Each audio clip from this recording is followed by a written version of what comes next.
guys, j'espère que vous allez bien. Bienvenue chez Ladoa. It's about everything. Oh, on a envie de dire the talk we need to have. Actuellement, on va direction de la RDC, la République démocratique du Congo, Kinshasa, et peut-être un peu de l'Europe, de l'Occident et un peu partout dans les pays afro-descendants. Parce que c'est une personnalité qui est quand même, on va dire, c'est une personnalité publique, une célébrité même du point de vue chrétien. Et il est depuis quelque temps, il est dans les Congossa, il est dans l'actualité, que ce soit par le deuil de son épouse, son remariage, ses actions et beaucoup de choses, bien entendu. Donc, on parle en effet de notre très cher Marcelo Tounassi, le pasteur, probablement l'homme religieux le plus critiqué dans la RDC en ce moment.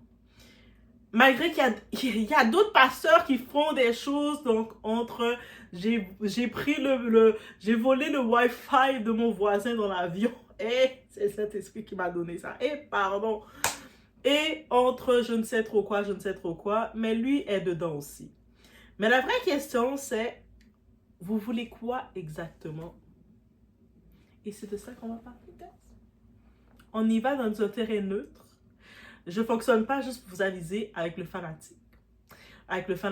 Donc, si vous êtes fanatiste, votre cerveau n'a pas de possibilité de comprendre, d'analyser la vidéo, passez au suivant. Je ne fonctionne pas avec les fanatismes. Désolé, vous savez, moi c'est simple. 2026, je ne fonctionne pas avec le fanatisme, je fonctionne avec, on peut analyser, on peut discuter des différents sujets qui font l'actualité et c'est ça qu'on fait. Donc, on met le cerveau en mode, on regarde ensemble qu'est-ce qui se passe.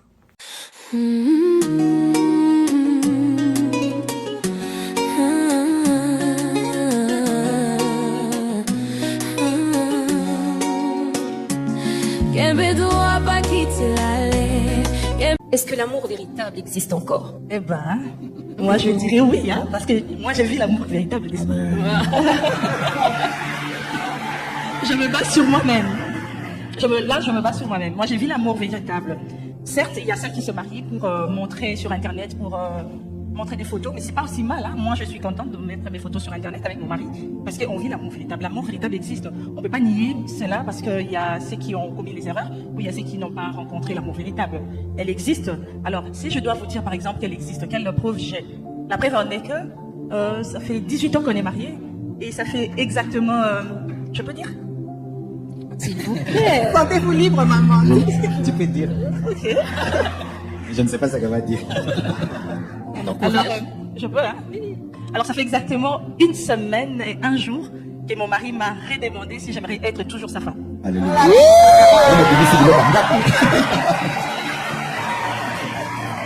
Alors, c'est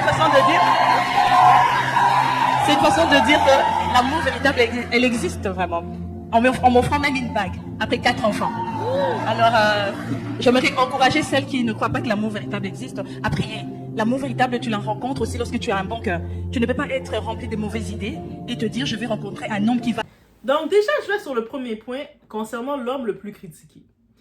Tu sais, on est en 2026, on va être honnête, on va passer notre temps à dire, les riches ne font rien pour le pays, peu importe que ce soit la RDC, peu importe que ce soit... on est aux Antilles, on est en France, on est peu importe. On va se plaindre de ça quand on voit les gens riches qui vivent leur vie dans la richesse, dans l'abondance, et on va voir des quartiers, des endroits défavorisés et des écoles qui ne sont pas équipées et tout. N'est-ce pas? Mais par contre, dès qu'un leader religieux construit un pont, c'est peut-être un petit pont, peu importe ses intérêts qu'il a derrière, que bien entendu, en créant ce pont-là, c'est une façon de permettre à ces gens, les membres de son église, de passer par là pour venir à l'église. Mais c'est un pont qui peut être utilisé pour tous, right? N'est-ce pas? Donc, il investit dans une infrastructure, il lance un projet, ça devient une polémique. J'ai tellement été surprise de voir des gens trouver le moyen de faire une polémique sur ça. J'ai dit, ah bon? Donc, on fait quoi? On critique quand ils ne font rien. On critique quand ils font quelque chose. À un moment, il faut choisir. Si on élargit la focale, Tounassi n'est pas seulement un pasteur. Il est une figure d'influence dans un état fragile. En RDC, les institutions publiques sont souvent perçues comme faibles. Les églises, elles, remplissent parfois des fonctions sociales, que ce soit dans l'aide communautaire, la médiation, mobilisation politique indirecte, influence internationale via la diaspora. Donc, quand un leader religieux prend de l'ampleur, il devient automatiquement un acteur de pouvoir. Et tout acteur de pouvoir est contesté. La polémique dépasse la personne. Elle touche à la question suivante. Qui détient l'influence en RDC aujourd'hui? Est-ce l'État, l'Église ou la diaspora? N'hésitez pas à y répondre. Tounassi devient alors un symbole d'un système hybride entre spiritualité, politique et économie. Le pont de la controverse, guys, et oui. Le pont construit par l'Église La Compassion, certains disent ce n'est pas suffisant. Il aurait pu faire mieux. Il aurait pu faire ci. Il se prend pour qui? Right? Mais soyons honnêtes. Même donner 500 francs CFA à quelqu'un demande un effort. Right? Construire une infrastructure, ce n'est pas une story Instagram. C'est des coûts, des autorisations, des sacrifices. On peut débattre, mais minimiser systématiquement, c'est autre chose. Pendant que tu es en train de réduire l'effort qu'il a fait, dis-toi qu'il y a quelqu'un d'autre, d'autres personnes qui seraient peut-être influencées par lui, de dire « Hey, on n'arrête pas de critiquer, nous, les pasteurs, parce qu'on a plein d'argent dans nos grosses autos, et lui, il est allé prendre l'argent pour faire un pont. Ben nous, on va faire un effort aussi, on va créer un hôpital. Et nous, on va créer une école pour permettre aux enfants d'y aller. Et nous, on peut faire plus. Ça peut créer un élan. Vous ne le voyez pas à long terme, vous n'êtes pas visionnaire. Vous êtes trop près dans la petitesse. I say what I say, guys. La culture de la critique permanente. Vous le savez, en RDC, on a une culture forte de la suspicion. Doa, comment tu dis on? Si vous regardez dans l'histoire, dans les ancêtres, le Congo avec un K, il y avait des ancêtres de Doa qui étaient là. Ok? Donc, je me permets de m'approprier le on. Donc, en effet, on a une culture très forte de la suspicion. Tout geste est analysé comme une stratégie cachée. Et parfois, oui, il faut rester vigilant. Mais quand la critique devient automatique, elle perd sa crédibilité. Maintenant, soyons francs. Le problème n'est pas Tounassi. Le problème, c'est la fusion dangereuse entre la foi, l'argent, l'influence, le pouvoir social. Quand une église devient plus structurée qu'une institution publique, elle devient un centre de pouvoir parallèle. Et tout centre du pouvoir doit être questionné. Ça ne doit pas être insulté, ça ne doit pas être idolâtré, ça doit être questionné. La transparence n'est pas une attaque, c'est une exigence normale envers toute figure d'influence. Le vrai débat n'est pas est-il bon ou mauvais. Le vrai débat est quelle place doit avoir un leader religieux dans un pays fragile. Maintenant, on y va sans perdre d'instant avec le sujet, l'affaire des 800 000 $ américains. Oui. Non, rien que 800 000. Au moins, c'est pas 1 million. C'est 800 000. Il manque 200 000 pour faire 1 million, mais on n'est pas allé à 1 million. Donc, en effet, il y a aussi la polémique autour des accusations financières venant de la belle famille. Et là, je suis partagée. Je peux comprendre, la belle famille ont perdu un proche, une partie de leur proche et tout.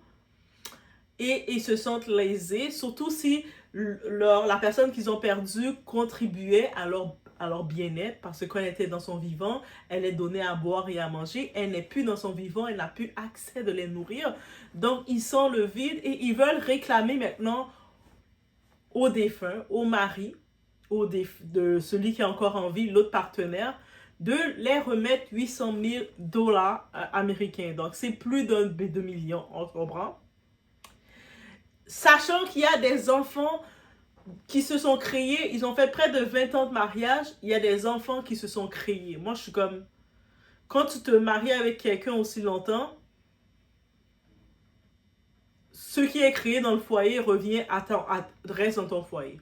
Ton foyer, ta nouvelle famille, c'est pas la famille qui t'a été imposée, c'est la famille que tu as faite. La famille que tu as faite, c'est quoi?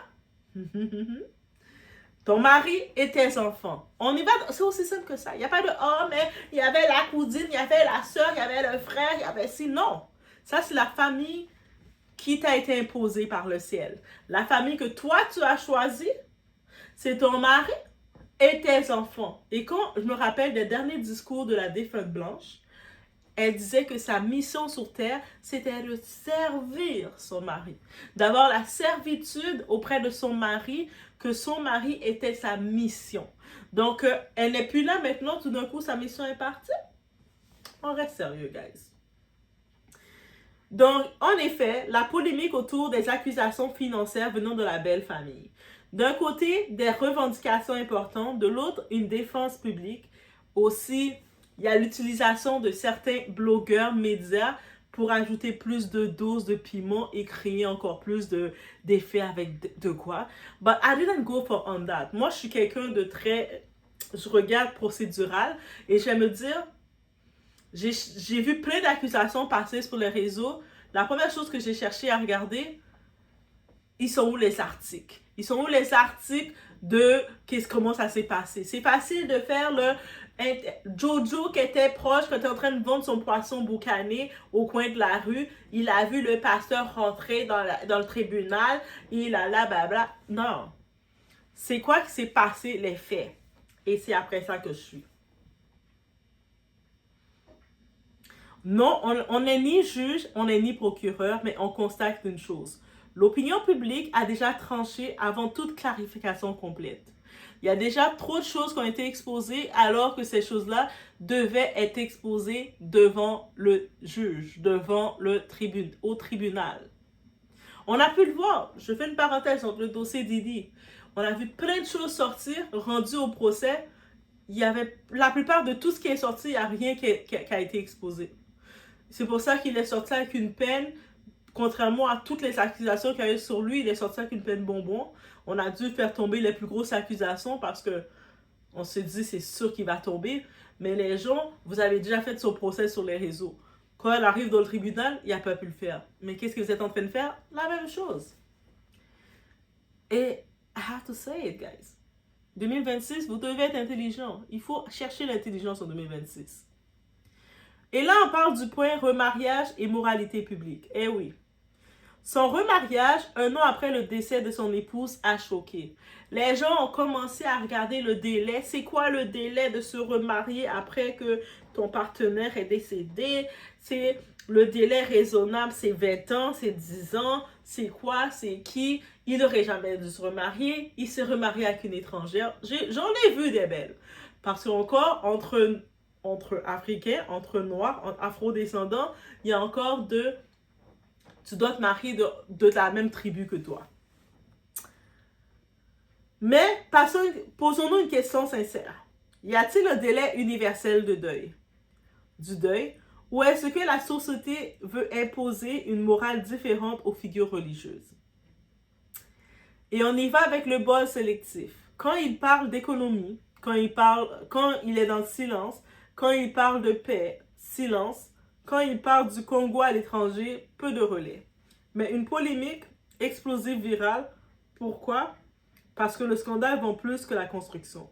Donc, quand il était là, il faisait des discours concernant qu'est-ce qui se passe dans l'Est, au Rwanda, quand il parlait des attaques. Ils étaient où les blogueurs là? Vous étiez où? Vous êtes là, assis là, vous étiez où? Ah, ça, c'est pas intéressant. Au-delà de critiquer quand il fait des efforts dans son pays, il construit des ponts, et vous minimisez l'action, c'est fort, vous êtes là. Mais quand il parlait, il essaie de faire il parlait rassembleur, ça c'est pas intéressant ça. Pas vrai? Le problème de la figure puissante. Plus une personne est influente, plus elle devient une cible. C'est sociologique. Une figure religieuse puissante concentre argent, influence, foi, politique indirecte. Forcément, elle cristallise tension et fantasme. La foi vicise l'argent. Dans notre imaginaire collectif, un pasteur devrait être pauvre pour être crédible. Dès qu'il a des moyens, on questionne. Mais l'Église moderne fonctionne comme une organisation, avec des budgets, projets, employés. Le débat mérite d'être posé calmement. Responsabilité des fidèles. Les fidèles ne sont pas des enfants. Ils choisissent de donner. Ils choisissent de suivre. Ils choisissent de croire. La responsabilité est partagée. Donc, c'est bien beau d'accuser les pasteurs qui sont riches, qui se sont enrichis, et tout, et tout, et tout. Mais on ne va pas commencer à accuser, traiter les fidèles qui décident de donner de crétins, de mauvais, de cons, de tout ce que vous voulez. Ils ont décidé de prendre leur argent et d'aller donner à cette personne-là parce que pour une raison quelconque, pour eux, ça les fait du bien. Si un fidèle décide de prendre sa parcelle complète et de le donner à son église, ça peut te frustrer, mais c'est sa parcelle à lui finalement. Ça va créer des problèmes au-delà dans sa famille, mais c'est son argent. De la même façon que la belle famille de la défunte Blanche, ils sont insensés de faire un combat, de réclamer. Ils font pas de justice pour leur défunte, là. Ils font la justice pour l'argent. Parce qu'ils voient que cet homme-là est riche, il a de l'argent, ils veulent l'argent. Ils réclament cet argent, ils disent que t'as fait 20 ans avec le membre de notre famille, maintenant, il va plus pouvoir nous soutirer de l'argent, nous faire vivre. Toi, tu dois nous donner de l'argent, nous faire vivre. Ils sont même pas, ils sont colistes. Ah, ça, c'est un bon français québécois, mais ils sont contre-fiches, ils sont colistes complètement de 4 enfants de Blanche. Ils sont fous complètement depuis l'année qu'est-ce que ces enfants ont mangé ou pas. Et si ces enfants ont continué de manger leurs 3 repas.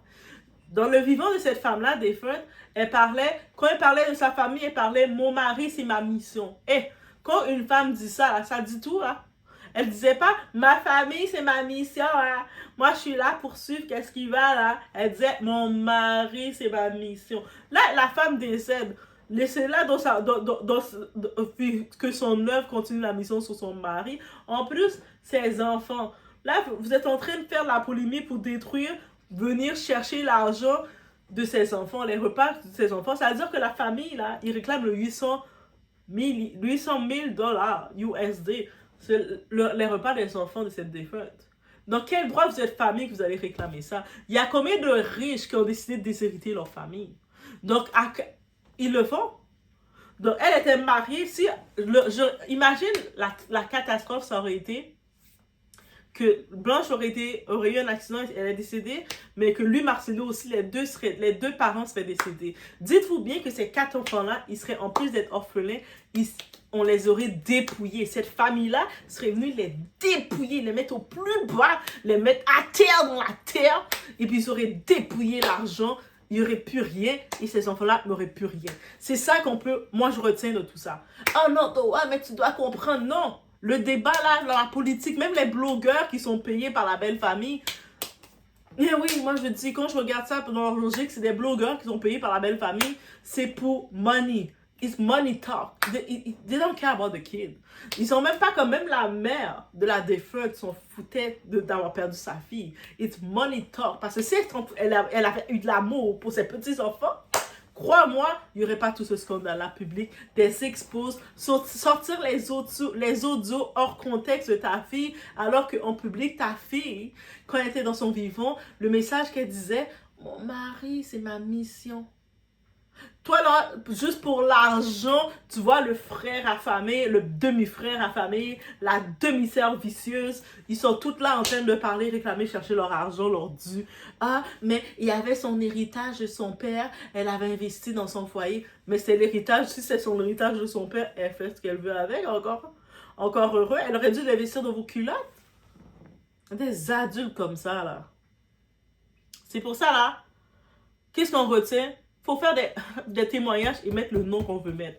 Ça aurait tellement choqué la famille, mais si cette femme-là, elle aurait un témoignage, elle dit, mon argent, ça reste à mon mari, toute ma fortune va à mes 4 enfants, point bas, et maintenant de personne, croyez-moi.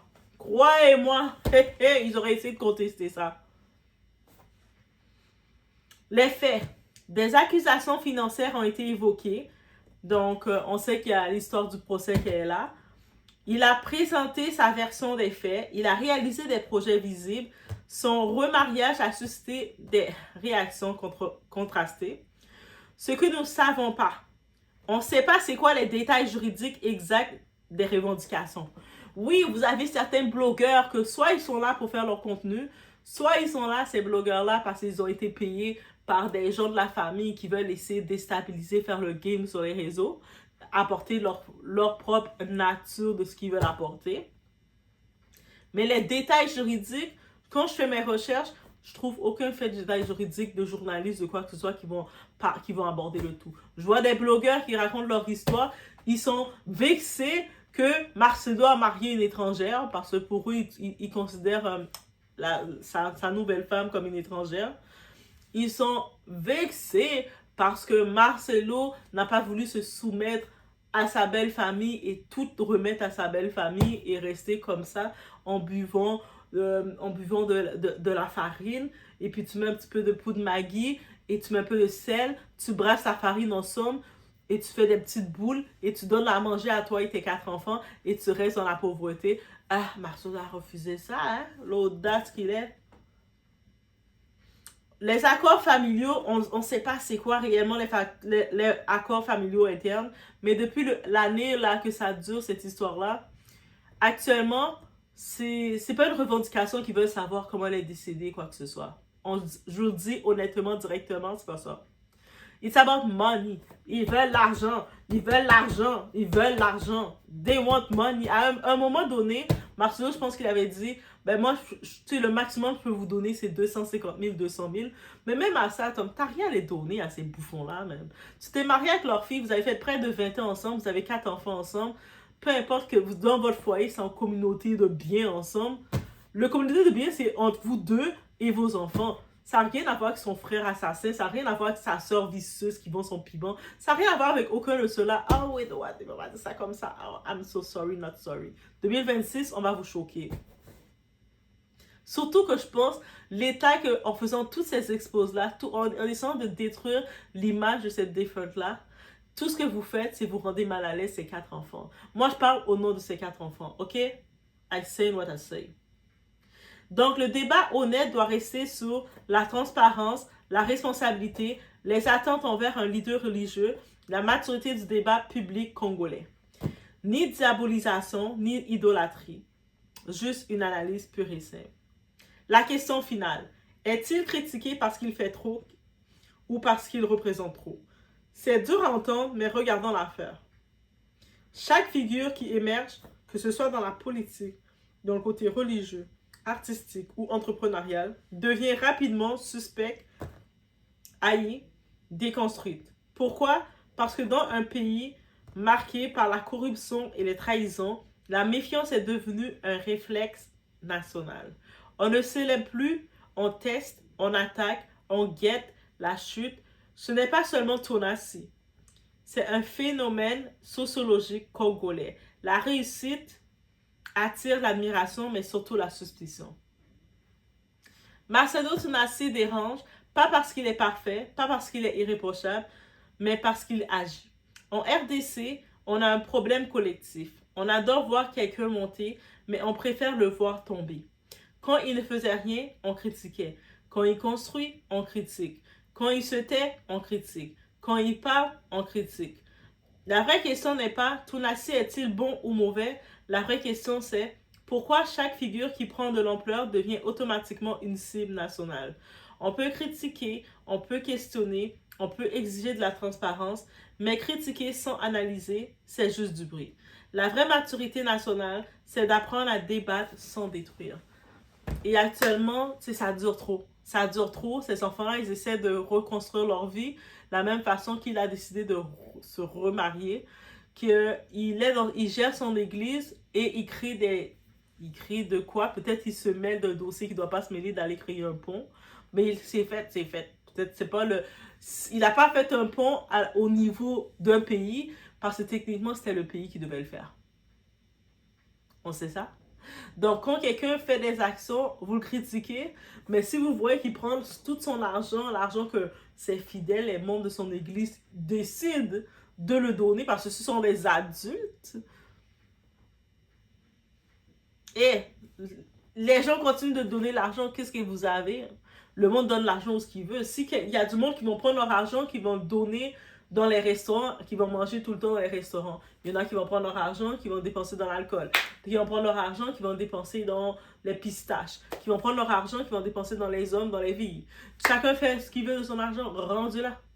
Donc, bref, voici ce que j'avais à dire sur toute cette actualité qui revient en 2026. Et oui, 2026, on va vous choquer. OK? Je vous laisse sur ce.